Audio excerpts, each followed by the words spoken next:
बात है लुव्र म्यूजियम में रखी एक ऐसी पेंटिंग की जो पूरी दुनिया में फेमस है। जब 21 अगस्त 1911 को पेरिस में सुबह का समय था, जब लोग अपने कामों में व्यस्त थे, तभी अचानक से लुव्र म्यूजियम से 3 व्यक्ति बाहर निकलते हैं। इन तीनों ने पिछली रात लुव्र म्यूजियम में ही बिताई थी और अब इनके हाथों में थी लुव्र म्यूजियम की एक अहम संपत्ति, जिसे एक कंबल में छुपाकर सुबह की ट्रेन से फरार हो जाते हैं।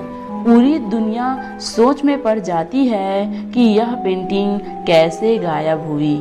और ये कोई मामूली पेंटिंग नहीं, बल्कि दुनिया की सबसे मशहूर पेंटिंग द मोनालिसा है। इस पेंटिंग में कई ऐसी राज छुपी हुई है जो आपको जानने के लिए मजबूर कर देगी। लेकिन आज के दिन तक इस एक पेंटिंग की कीमत $1 बिलियन यानी कि 7,500 करोड़ है।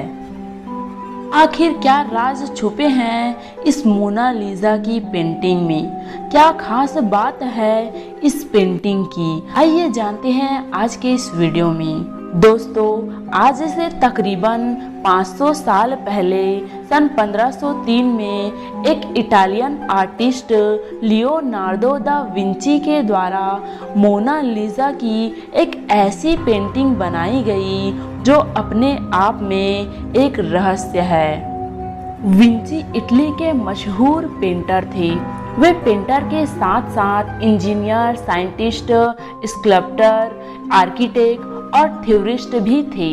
विंची के द्वारा बनाई गई सबसे फेमस पेंटिंग मोनालिसा, आखिर ये पेंटिंग किसकी है? कौन है इस पेंटिंग में दिखने वाली ये औरत? इस पेंटिंग को लेकर सबसे पहला खुलासा जॉर्जियो वासारी के द्वारा हुआ था। ये वो आदमी हैं जिन्होंने सन 1550 में लियोनार्डो दा विंची की बायोग्राफी लिखी थी। वासारी का कहना है कि इस पेंटिंग में जो औरत है वे और कोई नहीं बल्कि लिजा घेरार्दिनी है।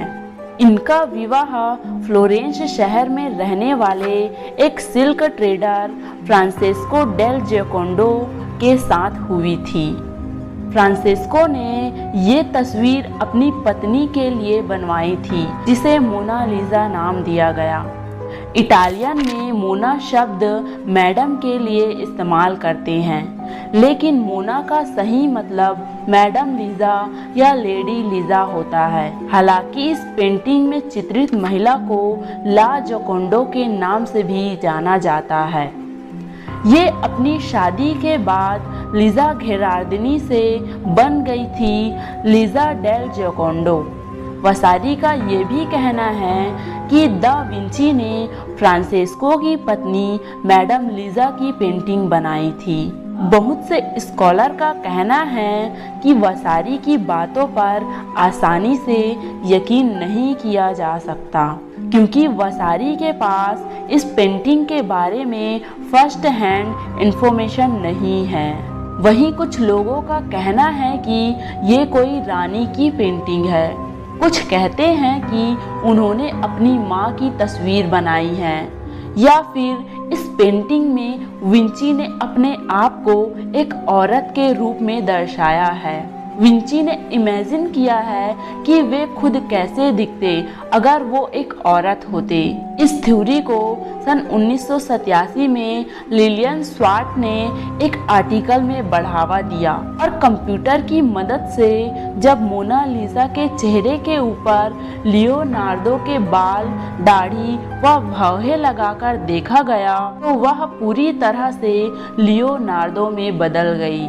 लियोनार्डो तथा मोनालिसा के चेहरे आदि में कई अद्भुत समानता नजर आई। स्वार्ट जी का ये भी कहना है कि लियोनार्डो ने मोनालिसा के रूप में स्वयं का नारी चित्रण किया है। 2005 में जर्मनी के एक स्कॉलर ने 500 साल पुरानी एक हैंड रिटन नोट ढूंढ निकाली। इस नोट में उन्होंने लिखा था कि सन 1503 में Leonardo da Vinci Lisa del जोकोंडो नाम की औरत की पेंटिंग बना रहे थे और आज हम काफ़ी यकीन के साथ कह सकते हैं कि इस पेंटिंग में जो औरत दिखाई गई है वो फ्लोरेंस के व्यक्ति फ्रांसेस्को डेल जोकोंडो की पत्नी लीजा डेल जोकोंडो ही मोनालिसा है। फ्लोरेंस में रहने वाले एक प्रोफेसर ने 25 साल तक इस चीज़ पर काफ़ी रिसर्च करी और कोड ढूंढ निकाले, तब जाकर इसका क्लियर एविडेंस मिला। उन्होंने ये भी पाया कि दा विंची और फ्रांसेस्को जोकोंडो के परिवार में बहुत ही करीबी रिश्ता था और साथ ही लीजा का विवाह 5 मार्च 1495 में हुई थी। उस समय लीजा की उम्र 16 वर्ष थी और फ्रांसेस्को की उम्र करीब 30 साल थी। प्लांटी के अनुसार लियोनार्डो के पिता सर पियरे व लीजा के हस्बैंड फ्रांसेस्को दोनों एक दूसरे को काफ़ी अच्छे से जानते थे और शायद इसीलिए इस पेंटिंग को कमीशन कराने का काम लीजा के हस्बैंड के थ्रू नहीं बल्कि लियोनार्डो के पिता के थ्रू किया गया। और ये भी कहा गया है कि जब लीजा की पेंटिंग बनाई गई थी तब लीजा की उम्र 24 साल थी। लीजा की पेंटिंग को उच्च रेजोल्यूशन स्कैन से देखा गया तो पाया कि मोनालिसा को वास्तव में भौहों के साथ चित्रित किया गया था, लेकिन समय के साथ साथ यह रंग उतर गए। साथ ही इस पेंटिंग को बनाने के 2 बड़े कारण बताए जाते हैं। पहला ये कि फ्लोरेंस, जहाँ पर सन 1503 में पेंटिंग बननी शुरू हुई, इसी वर्ष के अंत में मोनालिसा ने एक बच्चे को जन्म दिया था और इसके 3 साल बाद यानी कि सन 1499 में लीजा ने अपने बच्चे को खो दिया।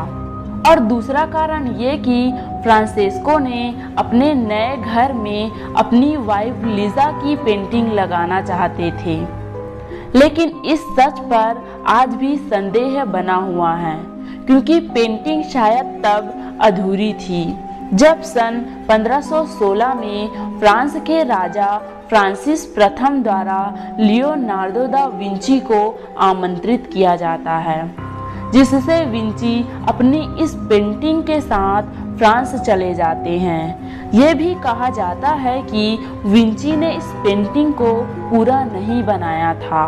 वे संभवतः कई वर्षों तक रुक रुक कर इस पेंटिंग पर काम किए जा रहे थे। इसी के चलते 2 मई 1519 को लियोनार्डो दा विंची की मृत्यु हो जाती है, जिससे विंची की पेंटिंग को सदियों तक फ्रांसीसी महलों में ही एकांत में रखा गया।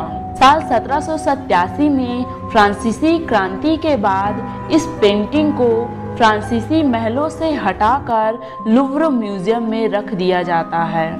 लगभग 1 शताब्दी के बाद 21 अगस्त 1911 को मोनालिसा पेंटिंग चोरी हो जाती है।